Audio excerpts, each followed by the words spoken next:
जय हिंद, नमस्कार साथियों। आप सभी का स्वागत है हमारे YouTube चैनल जी एजुकेशन वर्ल्ड में। और आज हम लोग फिर से पढ़ने वाले हैं साइंस से सभी महत्वपूर्ण प्रश्न।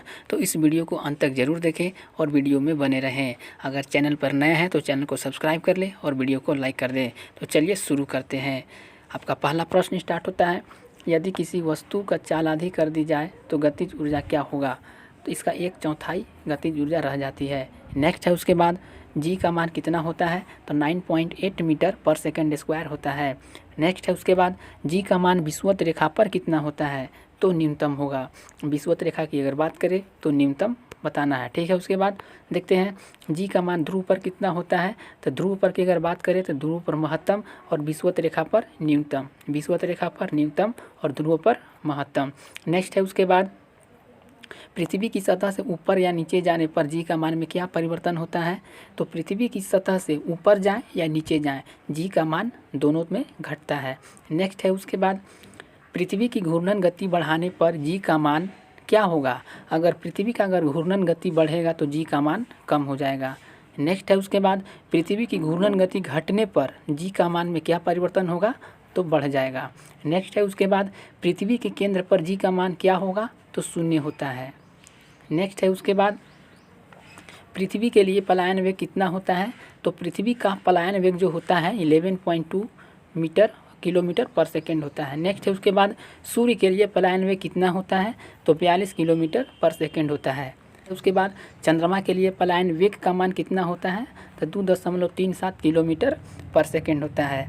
नेक्स्ट है उसके बाद पृथ्वी की सतह से ऊपर जाने पर वायुमंडलीय दाब, ठीक है ना, क्या होता है? तो दाब कम हो जाता है। नेक्स्ट है उसके बाद वायुमंडलीय दाब को किस में मापते हैं? तो बैरोमीटर से मापा जाता है। नेक्स्ट है उसके बाद बैरोमीटर का पाठ्यांक जब अचानक नीचे गिरता है तो क्या होता है? तो आंधी आने की संभावना अत्यधिक हो जाती है। नेक्स्ट है उसके बाद बैरोमीटर का पाठ्यांक जब धीरे धीरे नीचे गिरता है तो क्या होता है? तो वर्षा होने की संभावना अधिक हो जाती है। नेक्स्ट है उसके बाद बर्फ़ के दो टुकड़ों को आपस में दबाने पर टुकड़े आपस में चिपक जाते हैं, क्योंकि दाब अधिक होने पर बर्फ़ का गलनांक घट जाता है। नेक्स्ट है उसके बाद शुद्ध जल का घनत्व कितना होता है? तो घनत्व की अगर बात करें तो 1 ग्राम सेंटीमीटर क्यूब या 10⁻³ ग्राम मीटर क्यूब होता है। नेक्स्ट है उसके बाद बर्फ़ का घनत्व कितना होता है? तो 0.9 ग्राम पर सेंटीमीटर क्यूब होता है। नेक्स्ट है उसके बाद द्रव का घनत्व अधिक होने पर पृष्ठ तनाव क्या होगा? तो बढ़ जाता है। नेक्स्ट है उसके बाद द्रव का घनत्व बढ़ने पर केशिका नली में क्या होगा? तो कम चढ़ता है। ताप बढ़ने पर द्रव की सायनता क्या होती है? तो घट जाती है। नेक्स्ट देखते हैं उसके बाद ताप बढ़ने पर गैस की सायनता में क्या परिवर्तन होता है? तो बढ़ती है। नेक्स्ट है उसके बाद आंधी आने पर छप्पर का उड़ना, ये किस सिद्धांत पर आधारित है? तो बर्नौली के सिद्धांत पर आधारित है। नेक्स्ट है उसके बाद यंग प्रत्यास्था गुणांक का SI मात्रक क्या होता है? तो न्यूटन प्रति मीटर स्क्वायर होता है। नेक्स्ट है उसके बाद यंग प्रत्यास्था गुणांक का बीमा कितना होता है? पर ml T⁻² होता है। नेक्स्ट है उसके बाद झूला झूलते कोई व्यक्ति झूला पर खड़ा हो जाए तो इसका आवर्तकाल क्या होगा? तो घट जाएगा। अगर कोई व्यक्ति झूला झूल रहा है और झूले पर खड़े हो जाएगा तो उसका जो आवर्तकाल है ना वो घट जाएगा। नेक्स्ट है उसके बाद यदि झूले पर एक व्यक्ति का स्थान पर 2 व्यक्ति अगर बैठ जाए तो उसका आवर्तकाल जो है ना वो अपरिवर्तित रहेगा। नेक्स्ट है उसके बाद वायु में ध्वनि की तरंग क्या होती है? तो अनुदैर्घ्य होती है। वायु में ध्वनि की तरंग क्या होती है? तो अनुदैर्घ्य होती है। नेक्स्ट है उसके बाद ध्वनि का वेग सबसे ज़्यादा किस में होता है? तो ठोस में सबसे अधिक होता है। नेक्स्ट देखते हैं उसके बाद पराश्रव्य तरंगों की आवृत्ति कितनी होती है? मतलब 2000 हर्ट्ज से अधिक होती है।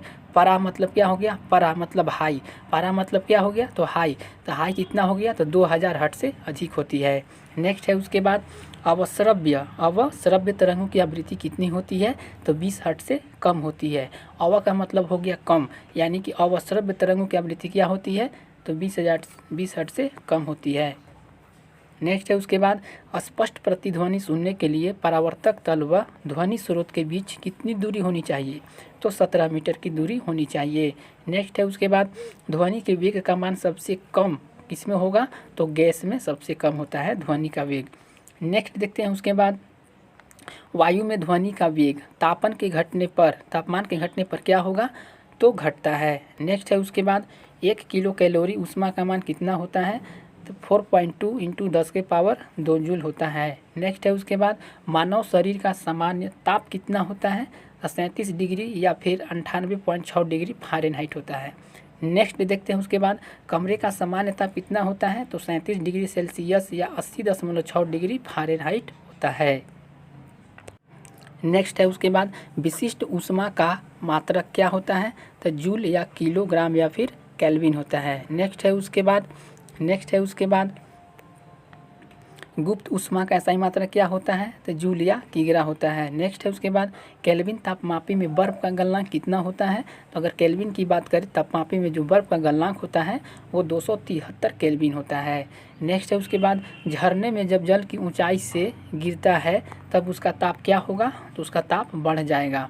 नेक्स्ट है उसके बाद ताप के सेल्सियस पैमाने पर परम शून्य ताप क्या होगा, तो -273 डिग्री सेल्सियस होता है। नेक्स्ट देखते हैं उसके बाद विद्युत केतली में पानी किस कारण गर्म होता है, तो संवहन के कारण गर्म होता है। नेक्स्ट है उसके बाद बोलोमीटर एक यंत्र है जो क्या मापता है, ऊष्मीय विकिरण को मापता है। नेक्स्ट है उसके बाद किसी ठोस पदार्थ के बिना द्रव में बदले सीधे वाष्प अवस्था में परिवर्तित होने को क्या कहते हैं, ऊर्ध्वपातन कहते हैं। नेक्स्ट है उसके बाद जिस ताप पर कोई ठोस पदार्थ ऊष्मा पाकर द्रव में परिणत होता है उसे क्या कहते हैं, तो गलनांक कहते हैं। नेक्स्ट है देखते हैं उसके बाद द्रव से वाष्प में पदार्थ के अवस्था परिवर्तन को क्या कहते हैं, तो वाष्पन कहते हैं। नेक्स्ट है उसके बाद ठोस से द्रव में पदार्थ की अवस्था परिवर्तन क्या कहते हैं, तो इसका राइट आंसर हो जाएगा गलन। क्या कहेंगे, गलन कहते हैं। नेक्स्ट है उसके बाद दाब बढ़ने से किसी द्रव का क्वथनांक क्या होगा, तो बढ़ेगा। दाब बढ़ने से द्रव का क्वथनांक बढ़ेगा। नेक्स्ट देखते हैं उसके बाद तेज हवा वाली रात्रि में ओस नहीं बनता है, क्योंकि वाष्पीकरण की दर जो होती है ना वो बहुत तेज होती है। ठीक है, ठोस कपूर से कपूर वाष्प बनने की प्रक्रिया को क्या कहते हैं, तो ऊर्ध्वपातन कहते हैं। नेक्स्ट है उसके बाद बर्फ़ के गलन की गुप्त ऊष्मा का मान कितना होता है, तो 80 कैलोरी होता है। नेक्स्ट है वाष्प की गुप्त ऊष्मा कितनी होती है, तो 536 कैलोरी पर ग्राम होती है। नेक्स्ट है उसके बाद रेफ्रिजरेटर में थर्मोस्टेट का क्या कार्य है, तो एक समान तापमान बनाए रखना। नेक्स्ट है उसके बाद प्रकाश तरंग किस प्रकार की तरंग है, तो अनुप्रस्थ तरंग। प्रकाश तरंग किस प्रकार की तरंग है, तो अनुप्रस्थ तरंग। और ध्वनि तरंग किस प्रकार की तरंग है, तो अनुदैर्घ्य तरंग। नेक्स्ट है उसके बाद प्रकाश का तरंग सिद्धांत किसके द्वारा प्रतिपादित किया गया, तो हाइजेंस के द्वारा प्रतिपादित किया गया। नेक्स्ट है उसके बाद प्रकाश एक प्रकार की विद्युतीय चुंबकीय तरंग है। यह सर्वप्रथम किसने कहा था, तो मैक्सवेल ने कहा था।